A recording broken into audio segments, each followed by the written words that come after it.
And this is one thing, one curiosity I have is, and it's the parents' challenges as well, because their teenagers don't talk to them. Yeah. And there are many reasons why they are not Yeah. talking to the parents. Yeah, of But I course. want to know from your perspective, you don't necessarily have to talk about your experience. You can think about your friends.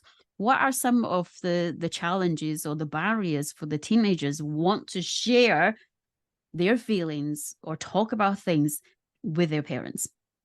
Okay, so from a general perspective, from like me and my friends and everyone, Mm. I think there's so many different reasons depending on like the dynamic, like the type of parents and type of family it is.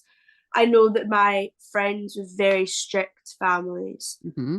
like um it's not as much now, but when they were like 14, like prime teenage age, they found it hard to talk to their parents about these things. Um, whether it's like uh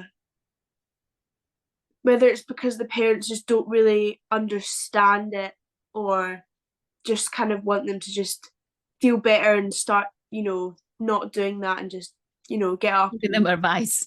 yeah, like not advice. And or it can be, I know that for a lot of people, when they talk about their issues with their parents, even if their parents are very open in person, sometimes I feel it can almost maybe trigger a parent a bit. And even if a parent is doing their best, like there can be some sort of conflict there because of it. And I think when you're a teenager, you pick up on things so much. Mm-hmm. So, and also just the fact of being a teenager, like you don't really want to talk to your parents about these sorts of things. Or maybe a lot of teenagers have arguments with their parents and stuff, Mm-hmm.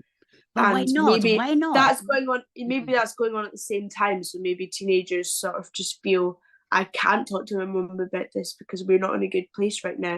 Mm-hmm. And like, even if that's not really preventable, like maybe that's the point where you get other help for your teenager, because any helps, maybe it might hurt the parents' ego that they're not coming to them for help, but maybe that's what they need.